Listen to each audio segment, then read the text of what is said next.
Oh, I can't tell you how sorry I am that you got blindsided by Jake's gift. I mean, I just wanted it to be a surprise for him. No, it's okay. I mean, nobody would have ever thought that Jake wouldn't be here for his 4th birthday.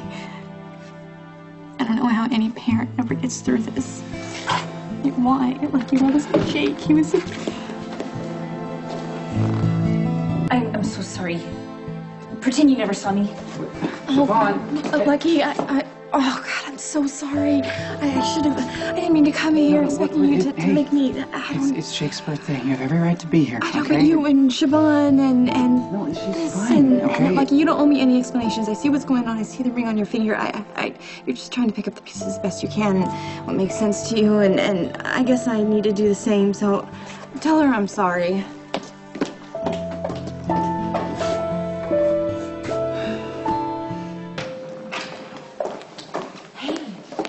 How is she? She's good. She's asleep. I don't want to wake her up. Okay, the procedure, how'd it go? Did it work? She got through the surgery with no complications, and now we just have to see if it takes. Well, that's great. Isn't it great? Yeah, no, it's good. It's just, the whole thing's new. It's just new for me. Well, of course it is. Yes, it's new. Because for the longest time, having a child wasn't even a possibility for you and Sam, but now it is. It is, and I know it's tough. I know you're torn because of everything that happened with Jake. If I say you're right, Carly, can we not talk about this right now? Well, I have to tell you stuff. Didn't think so. No, come on, you have to listen to me. You have to listen to me. You and Sam will be wonderful parents.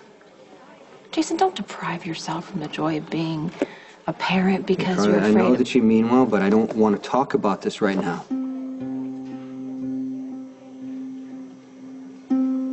Today is it's Jake's birthday.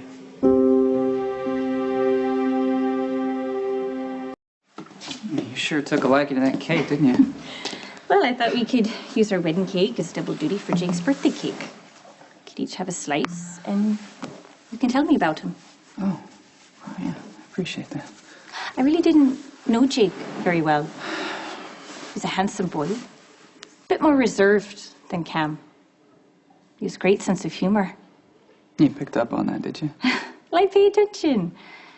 And I noticed he just didn't take to me in that instantaneous way that Cam did. Yeah, well, Jake was... He was warming up. Yes, he was warming up to you. He's shy at first, but, once you get to know him, you better watch out, because then you'll get the full experience. What was that? He was just fearless, I mean, he was one of those kids that he would fall down and scrape his knee, howl bloody murder for 1 minute, and then just get right up, go back to it. And he was a thinker, too. He always had this look on his face, he was just concentrating. He liked to figure things out, like how to reach the top of the oak tree in Elizabeth's backyard. I couldn't believe it. There was this, one day, Jake was running around in the backyard. We were just hanging out, and I was, on the phone or doing paperwork or whatever, and all of a sudden, I look up. Jake has this mountain, this mountain of stuff that he's climbed on top of to reach the lowest branch of the tree. And he's already done it, like a split second. So he's hanging from the tree, trying to figure out how to hoist himself up, and then the pile underneath him starts to shift. Oh, no. Yeah, so I race over there. I'm thinking he's going to be panicked. And he looks over at me and just laughs. So I go underneath him and I say, just let go. It's okay. Daddy's here. And he doesn't hesitate. He just lets go, and we fall down very dramatically, of course. Because, I want to make it an exciting experience for him. And then we just laid there, just laughing, looking at each other, staring up at the sky, just being together.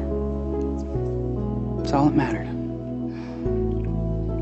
That boy never lived a day in his life not knowing that he was secure and loved. You and Elizabeth, Steve, you all did that for him.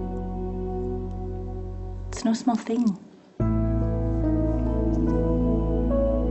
Thank you. Is there anything I can do? You wouldn't happen to have a crisis for me to handle, would you? Well, since you asked, Jax is still insisting that Jocelyn's home is with him at the Metro Court and that he should have full custody. I just went to confront him about it. And? I let it go. I walked in and he was having a conference with Brenda about finding her son Lucian, and she let me know in her obnoxious way that since my daughter is safe, her son takes priority. So, you know, I can't really argue with that, so I left. What's the catch? I don't know what to do. Jackson won't budge. The thought of a custody battle makes me sick to my stomach, but I'm not about to hand my daughter over. And you shouldn't. You were right to back off today. Look, you can accommodate Jax as much as you can, but never give her up. Not for any reason. Not to anyone.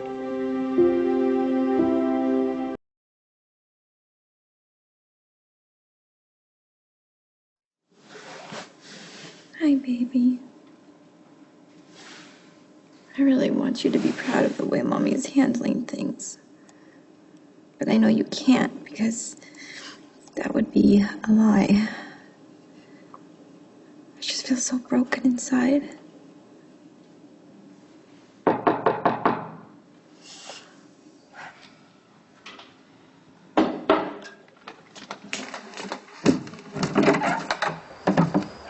Hi. Probably the last person you expected.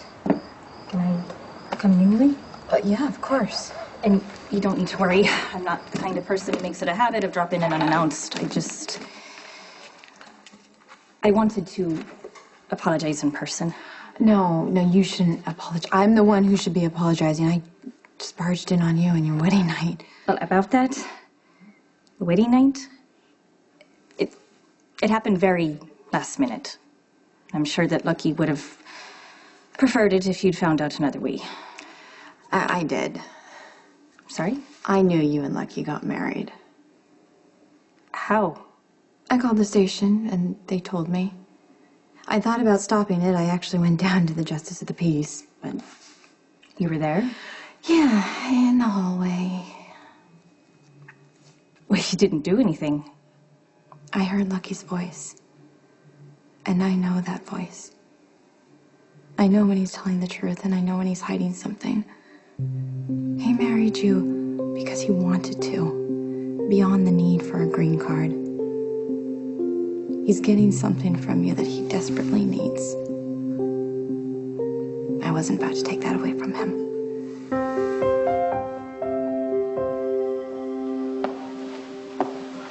Hey, Jason, you got a minute?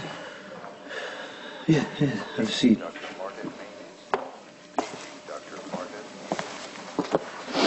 So, the reason I tracked you down, I'm sure you probably know this. Today's Jake's birthday. And it just made me painfully aware that every minute I had with them came at a great expense to you. And I'll regret to my dying day that my father was responsible for ending his life. Dr. Brooke, contact reception. Dr. I'll never blame you for what Luke did. Contact reception. Yeah, I'm discovering the hardest thing about death. That life goes on. About this, I mean, maybe it's just a way for me to think it through for myself. But the only way for Siobahn to stay in the country was for me to marry her. But it had to be on Jake's birthday. Well, you didn't pick the date. If you did, so Wait, what? you don't think it's disrespectful? If we want to honor Jake, we got to find a way to keep going. You know, just do the best we can and just try to be good to each other. That sounds good. I can't get there yet. Dr. Merritt, call 5902. Dr. I can't either. Merritt, call 5902.